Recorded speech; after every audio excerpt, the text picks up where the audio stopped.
bukan nama dia diumumkan di saat lain. Memang wujud krisis antara kumpulan Ramasamy dengan memang wujud krisis. DAP ini sebenarnya berpecah kepada beberapa puak. Pertama, antara yang sokong Lim Kee Siang dan anti Lim Kee Siang. Anti Lim Kee Siang ada dua kumpulan dalam dua kumpulan, tapi ada splinter lain lah. Yang paling besar adalah Lim Kee Siang Group and not Lim Kee Siang Group. So yang bukan Lim Kee Siang tu adalah Wu Ching Hao daripada Johor. Bukan. Yes, anti Lim Kee Siang Group. Okay, Goh Leng San dan Sim Tong dari Kota Melaka. Saya dia tak dapat jadi calon walaupun dia popular. Janice Lee. Sebab itu dia sekarang tak dapat jadi calon juga. Teng Chang Kim Selangor. Okay.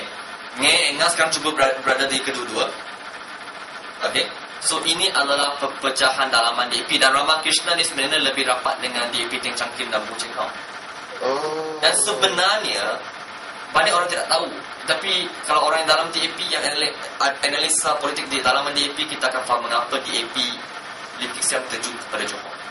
Sebab Johor satu-satunya antara negeri yang di luar penguasaan Lim Kee Siang itu dipegang oleh Wu Ching Hao, dan Wu Ching Hao adalah golongan yang anti Lim Guan Eng, dan Lim Guan Eng sekarang menjadi what we call that Secretary General, dan dah sampai tiga penggarah. So mereka risau penggal yang akan datang, orang-orang Lim Guan Eng akan kalah. Sebab Nganga dah sekarang dia dah try tu macam tu, sama ada sini sana. Teng Chang Kim daripada Selangor dah mungkin ada 40% kuasanya. Goh Leng San Melaka ada 60-70% nya. Tetapi Wu Ching Hao kat Johor tu, dia sebenarnya dulu ada 90%.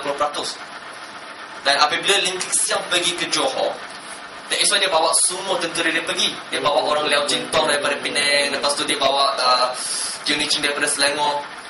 Dan apabila dia bawa orang-orang nama besar kat sana, senarai nama ataupun orang-orang Wu Ching Hao tak dapat bertanding. Dan keadaan ini Wu Ching Hao akan hilang kuasa. Ini adalah politik dalaman. Sebab itu Wu Ching Hao bersama dengan Norman Fernandez dan Setiausaha mula-mula letak jawatan. Sebab dia tahu Lim Kee Siang kat sana untuk bunuh dia.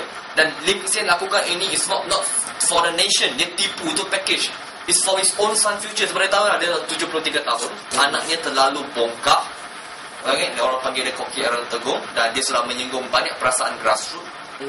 Okay, dan kalau dia tidak melakukan pembunuhan sesiapa yang kuat ataupun warlord yang kuat dalam DAP itu yang mampu menggugat kem-kem Lim Guan Eng itu, maksudnya dia bersara secara tutup mata. That is why kalau dia sanggup pergi ke Patah kalah, tak apalah. Because bila you kalah, your candidate are there, you dah dapat kuasa. Kem Lim Guan Eng sekarang dah split 50-50 dah. Dan ini bukan cerita rekaan. Kamu baca dalam media tiap hari, Wu Ching Hao suit sini, dia orang berperang antara satu sama lain. Dan yang itu saya Lim Kee Siang ni bijak.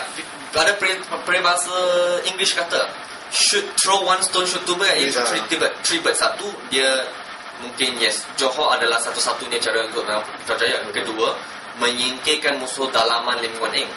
Dan yang ketiga adalah sebenarnya untuk merampas kerusi Gelak Patah daripada PKR. Kalau Lim Kee Siang nak bertanding, siapakah lagi Chua Ju Ming? Dan itu mula-mula ada masalah. Dan sebenarnya DAP tak suka Chua Ju Ming. Last minute je memang tak ada kerusi dah. Kita lihat kronologi ni memang susah sangat. I don't know apa yang terjadi, tiba-tiba Chua Ju Ming pula sekarang kat Segamat. Okay, mereka tak suka Chua Ju Ming. Sebab Chua Ju Ming ini kan bekas MCA 35 tahun. Hanya PKR yang boleh terima kan, reject stock yang macam tu. Dulu rasuah, sekarang bersih tiba-tiba. So dia orang kata one stone with three birds lah. Dia boleh mendapat kerusi daripada PKR, boleh meluaskan kuasa pengaruh Lim Guan Eng dan Dynasty, dan juga pada masa yang sama menawar kepercayaan. Maksud dalam arti kata lain, boleh tak kita katakan kemasukan Kee Siang dekat Johor ni sebenarnya adalah untuk memastikan Lim Guan Eng selamat. Yes. Dan membunuh pengaruh Wu Ching Hao terus. Yes. Kalau tak, mengapa Wu Ching Hao tiba-tiba pilihan raya nak letak jawatan first time in the history tau? Dalam sejarah politik Malaysia tak pernah pun. Kalau UMNO ada bergaduh, MCA ada bergaduh, straight forward.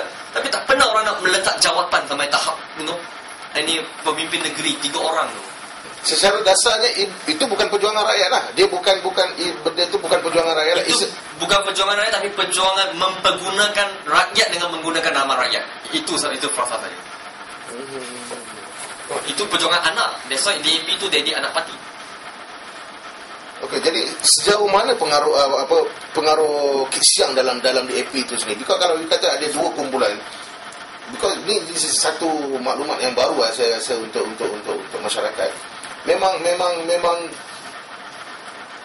orang dalam DAP sendiri dah mula menolak Lim Kit Siang. Dah mula tapi dia masih kuat. Lim Kit Siang sebenarnya sangat kuat.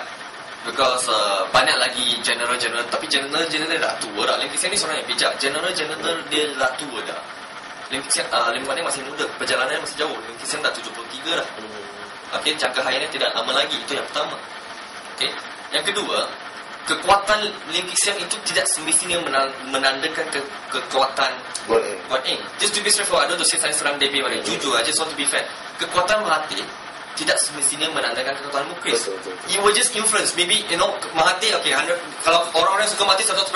Tapi kalau nak sokong Mukhlis tu mungkin daripada 100%, 60%, 50%. That's first. Nombor dua, general-general DAP macam Tong Kue Lun, Tan Seng Giao, Tan Kok Wai dah lama dah. How long they can be there? Dan general, wajah-wajah baru yang dibawa oleh Lim Guan Eng dalam campnya, dia bukan grassroots leader, dia parachute.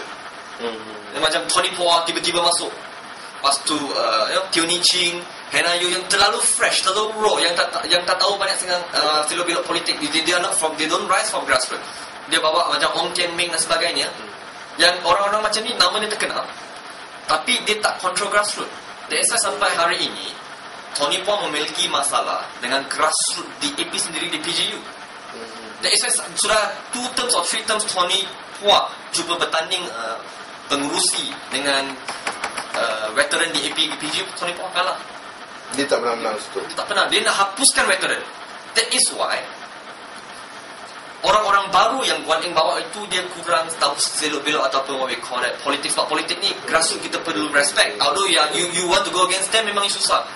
So grassroots inilah yang menentang calon-calon baru yang dibawa oleh Tony Poa yang tidak menghormati golongan tua. Okay? Maksud Guan Eng menyediakan dia punya askar pelapis, tapi tak kuat. Dia punya general tak ada askar. Something like that. General dia terkenal tapi tak ada askar. By killing all the DAPs punya generals yang lama punya tu. Yes.